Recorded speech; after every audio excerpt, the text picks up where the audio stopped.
క్రోధినామ సంవత్సరంలో శాస్త్రోక్తంగా శతచండీ యాగాలు. భక్తులు ఈ నెంబర్లను సంప్రదించండి. నమస్కారం సుమన్ టీవీ ప్రేక్షకులకు శ్రీ క్రోధినామ సంవత్సర ఉగాది శుభాకాంక్షలు.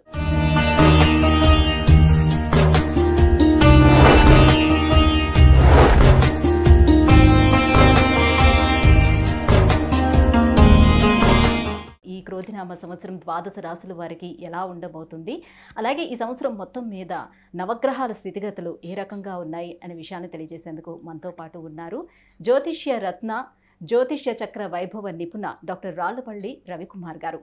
గురుగారు నమస్కారం అండి. నమస్కారం. గురుగారు, ద్వాదశ రాశులకి ఏ రకంగా ఉండబోతుందో తెలుసుకునే ముందు ఈ సంవత్సరం అంతా కూడా ఆ ద్వాదశ రాశుల వరకు నవగ్రహాలు ఎక్కడెక్కడ ఉన్నాయి ప్లేసింగ్? తప్పకుండా. శరదిందు సమాకారే పరబ్రహ్మ స్వరూపిణి వాసరాపీఠ నిలయే సరస్వతి నమోస్తుతే. సుమన్ టీవీ ప్రేక్షకులకు శ్రీ క్రోధినామ సంవత్సర ఉగాది శుభాకాంక్షలు. ముఖ్యంగా నవగ్రహాలంటే మామూలుగా బుధుడు కానివ్వండి, రవి కానివ్వండి, అవన్నీ 20 రోజులకి మారుతుంటాయి ఒక రాశి నుంచి ఇంకో రాశికి. అలాగే శుక్రుడైనా 20 రోజులు మారుతాడు, కుజుడు 45 రోజులు, రవి నెలనాడు. కాబట్టి ముఖ్యంగా మనం తీసుకోవాల్సిన గ్రహాలు మటుకు 4 అండి. ఒకటేమో గురు, సంవత్సర కాలం అక్కడే ఉంటారు కాబట్టి. రాహుకేతులు ఏడార్థానికి ఒకసారి మారుతారు కాబట్టి. నెక్స్ట్ వచ్చేసి శని వచ్చేసి 2.5 సంవత్సరాలకు ఒక రాశి నుంచి ఇంకో రాశిలోకి మారుతారు కాబట్టి. ముఖ్యంగా మనం గోచారం చూసినప్పుడు, సంవత్సర ఫలితాలు చూసుకున్నప్పుడు మటుకు గురువు, శని, రాహుకేతుల పొజిషన్ ఈ సంవత్సరం అంతా ఎక్కడ ఉన్నాయో చెప్పుకుంటే సరిపోతుంది. ఎందుకంటే మనం ఏం గోచారం చెప్పుకున్నా కూడా ముఖ్యంగా ఆ 4 గ్రహాలని బేస్ చేసుకుని చెప్పాలి. ముఖ్యంగా గురువు వచ్చేసి మనకి 1/5/2024 నుంచి వృషభ రాశిలోకి గురువు సంచరిస్తాడు. సో గురువు అక్కడ ఉంటాడన్నమాట ఈ సంవత్సర కాలం వృషభ రాశిలో. నెక్స్ట్ వచ్చేసి రాహు ఆల్రెడీ మనకి మీన రాశిలో ఉన్నారండి ఈ సంవత్సరం. అంటే నెక్స్ట్ ఏడాది దాకా కూడా రాహు అక్కడే ఉంటాడు సంవత్సరం అంతా. కేతు వచ్చి మనకి కన్యా రాశిలో ఉంటారు సంవత్సర కాలం అంతా. ఇంకా శని వచ్చేసి ఆల్రెడీ స్వస్థానమైన కుంభరాశిలో స్వస్థానంలోనే ఈ సంవత్సరం అంతా ఉంటాడు. ముఖ్యంగా మనకి అందరూ అంటారు గురువు అంటే మామూలుగా గురువు మారుతూ ఉంటాడు, డేట్స్ ఎలా తెలుసుకోవాలని. సాధారణంగా ఎందుకంటే గురువు ఇంపార్టెంట్. ఎందుకంటే దైవబలం, దైవానుగ్రహం సంబంధించిన అది గ్రహం వచ్చేసి గురువు. ఎలాంటి శుభకార్యాలు జరిగినా, అంటే ముఖ్యంగా ఒక చిన్నపిల్లాడు 10th క్లాస్ ఎగ్జామ్ పాస్ అయ్యాడు, అయితే ఇంటర్లో చేరుతున్నాడు అడ్మిషన్, అంటే ఇంజనీరింగ్లో చేరుతున్నాడు, అంటే మాస్టర్స్ చేస్తున్నాడు, అయితే మెడిసిన్ చేస్తున్నాడు. అలాగే ఉద్యోగం, ఫస్ట్ ఉద్యోగం, ప్రమోషన్, అలాగే గృహం, వాహనం, వివాహం, సంతానం, ఇవన్నీ కూడా చేరాలంటే కనుక గురుబలంతో సాధ్యం. అంటే గురువు ప్రతి సంవత్సరం ఒక రాశిలో ఉంటాడన్నమాట.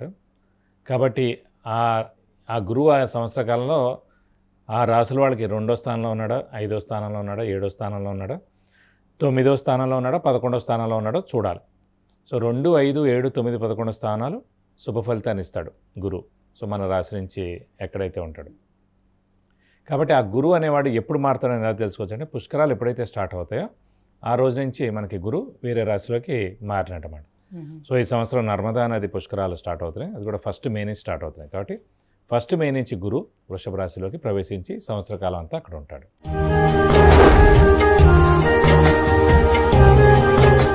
గురుగారు, ఈ క్రోధినామ సంవత్సరం వృషభ రాశి వారికి ఎలా ఉండబోతుంది? వ్యాపారస్తులు కానీ, ఉద్యోగస్తులు కానీ వారందరూ ఎలా ఉండబోతుంది? వృషభ రాశి అనగానే మనకి కృత్తిక 2, 3, 4 పాదాలు, రోహిణి 1, 2, 3, 4 పాదాలు, మృగశిర 1, 2 పాదాలు, ఈ నక్షత్రాల సమూహం వచ్చేసి మనకి వృషభ రాశిలోకి వస్తుంది. సో వృషభ రాశి వారికి కూడా ఈ సంవత్సర కాలం మిశ్రమం అంటే 75% బాగుందని చెప్పుకోవచ్చు. మిశ్రమం అంటే 50%, కానీ 75% బాగుందని చెప్పుకోవాలి. ఎందుకంటే ముఖ్యంగా యోగకారకుడు, అదృష్టకారకుడైన శని మనకి దశమ స్థానంలో, స్వస్థానంలో ఈ సంవత్సరం కాలం అంతా ఉన్నారు. కాబట్టి ఎప్పుడైతే మనకి అదృష్టం అనేది పరిపూర్ణంగా ఉందో మిగతా బలాలు తక్కువ ఉన్నా కూడా పర్వాలేదు. ఫస్ట్ హార్డ్ వర్క్, సెకండ్ అదృష్టం, థర్డ్ దైవబలం. సో హార్డ్ వర్క్ ఎలాగైనా మన చేతిలో ఉంది. మనం హార్డ్ వర్క్ చేస్తేనే, లేదా స్మార్ట్ వర్క్ చేస్తేనే మనకి పనులు అవుతాయి. అది మన చేతిలో ఉన్నది. నెక్స్ట్ ఇంకోటి ఏంటి అదృష్టం. నెక్స్ట్ ఇంకోటి మూడోది దైవబలం. ఆల్రెడీ జాతకరీత్యా మీకు దైవబలం ఉందనుకోండి, ఈ సంవత్సరం దైవబలం లేకపోయినా పర్వాలేదు, అంటే గురుబలం లేకపోయినా పర్వాలేదు. ఆల్రెడీ మీ జాతకరీత్యా అదృష్టం అనేది తక్కువ ఉన్నా కూడా ప్రస్తుతం గోచారీత్యా అదృష్ట కారక గ్రహం చాలా బాగుంది కాబట్టి ఈ సంవత్సర కాలం అదృష్టంతో కొట్టుకుపోవచ్చు అన్నమాట. కాబట్టి ఏదో ఒక బలం మనకి దైవబలమో, లేదంటే అదృష్టకారక గ్రహం యొక్క బలమో అటు జాతకంలోనే ఉండాలి, లేదంటే ఇప్పుడు జరిగే గోచారంలోనే ఉండాలి. కాబట్టి ముఖ్యంగా వృషభ రాశి వారికి అదృష్టకారకుడు పరిపూర్ణంగా చాలా బాగున్నాడు. కాబట్టి ఈ సంవత్సర కాలం పాటుకు అదృష్టం పరిపూర్ణంగా మీకు ఉంటుంది. సో మీరు హార్డ్ వర్క్ మటుకు బాగా చేయాలి. ఎందుకంటే అదృష్టం బాగున్నప్పుడు మనం హార్డ్ వర్క్ చేసామంటే తప్పకుండా మనకి ఏ పనులైనా జరుగుతాయి. చాలా మంది అదృష్టం బాగుంది కదా, ఎందుకు నేను అంత ఎక్కువ కష్టపడాలి, ఆటోమేటిక్గా నడిచిపోతుందేమో అనుకుంటా. అలాగేనండి. ఇప్పుడు షారుఖ్ ఖాన్ తీసుకున్నా 18 గంటలు కష్టపడతాడు, ఇంకో ఈ వయసులో కష్టపడాల్సిన అవసరం లేదు ఆ స్థాయికి వచ్చిన. సో అలా ఎవరైనా తీసుకోండి, అతి పెద్దవాళ్ళు ఎవరైనా తీసుకోండి, వాళ్ళందరూ కూడా మినిమం 15-16 గంటలు కష్టపడతారు. వాళ్ళు పొద్దున్న 4ంటికి లేస్తారు. మరి ఎందుకు లేస్తారంటే ఇప్పుడు అవసరం లేదు కదా, అలవాటు అయిపోయి లేస్తున్నాడు అని కాదు. సో ఆ సక్సెస్ అనేది ఎవరైతే చూసారో ఆ సక్సెస్ని వదులుకోకుండా ఉండడం కోసం నిద్రాహారాలు మానేసినా కష్టపడతారు. కాబట్టి మనం హార్డ్ వర్క్ చేయాలి, స్మార్ట్ వర్క్ చేయాలి, తప్పకుండా మంచి రిజల్ట్ వస్తుంది. కాబట్టి ముఖ్యంగా మీకు ప్రస్తుతానికి అంటే కొంచెం దైవబలం తక్కువ ఉండొచ్చు, గురుబలం అనేది తక్కువగా ఉండొచ్చు వృషభ రాశి వారికి. అయినా కూడా మనకి నష్టం లేదు, ఎందుకంటే అష్టమాధిపతి అయ్యి రాశిలో ఉన్నాడు కాబట్టి నష్టమేం లేదు.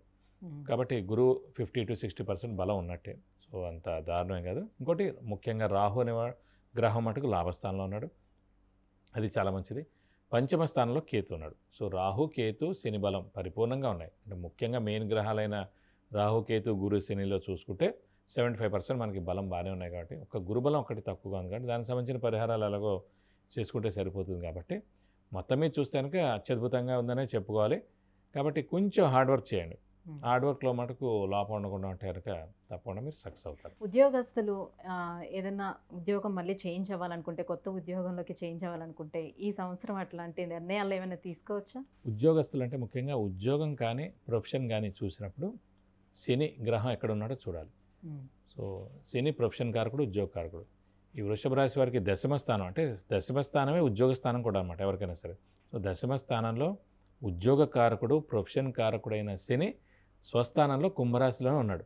కాబట్టి ఉద్యోగస్తులకు పట్టిందల్లా బంగారం అని చెప్పుకోవచ్చు. మంచి promotions, name and fame, boss నుంచి మనన, ఫారెన్ టూరు, విజిట్స్, అసైన్మెంట్స్ అలాంటివి ఏమైనా కూడా ఖచ్చితంగా వచ్చేందుకు అవకాశాలు చాలా ఉన్నాయి.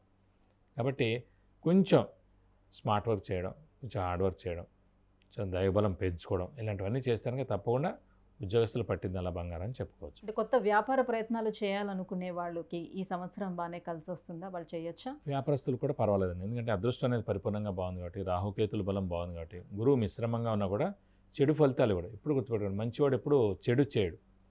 మంచివాడు సాధారణంగా చాలా బ్యాడ్ పొజిషన్లో ఉన్నా కూడా తప్పు చేయడు.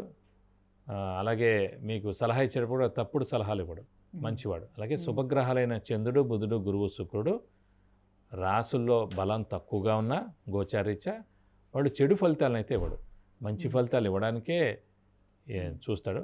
కొంచెం ఆలస్యం అవ్వచ్చు ఫలితాలు, కానీ ఖచ్చితంగా శుభ ఫలితాన్ని ఇవ్వడానికే చూస్తాడు. కాబట్టి అలాంటి గురువు రాశిలో ఉన్నా కూడా మనకి వ్యాపారస్తులకి మేలే చేస్తాడు కానీ నష్టం చేయడు. కాబట్టి కొంచెం ఆచితూచి వ్యాపారం చేయండి.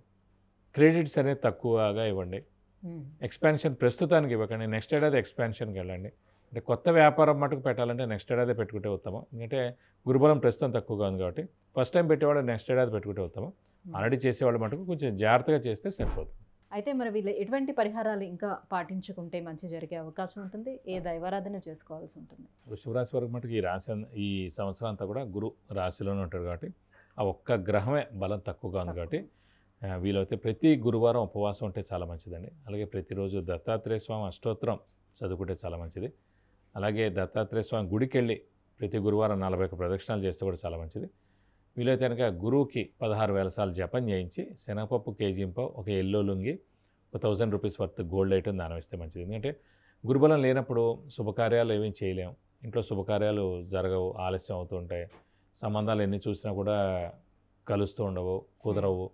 అలాగే సంతానం విషయంలో కూడా ఆలస్యం ఉంటాయి, ఇవన్నీ జరుగుతాయి. కాబట్టి ఆ గురువు గ్రహానికి జపం చేయించి మనం దానం ఇస్తే కనుక ఆ గురువు గ్రహం యొక్క దోషం ఏమన్నా కూడా తొలగిపోయి మీకు మంచి తప్పకుండా చేస్తుంది.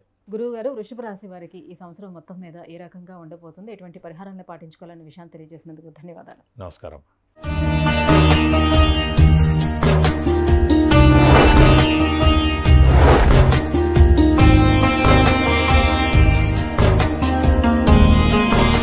విద్య, ఉద్యోగం, విదేశీయానం, వివాహం, వాహన యోగం, గృహయోగం, సంతానం, ఆరోగ్యం, వీటన్నిటి గురించి తెలుసుకోవాలంటే గురువుగారి అపాయింట్మెంట్ కోసం కింద స్క్రోల్ అవుతున్నటువంటి నెంబర్లకి మిస్ కాల్ ఇవ్వండి, లేదంటే మెసేజ్ చేసి అపాయింట్మెంట్ తీసుకోవచ్చు. సుమన్ టీవీలో మీ పర్సనల్ అండ్ బిజినెస్ ప్రమోషన్స్ కోసం కింది నెంబర్కి కాంటాక్ట్ చేయండి.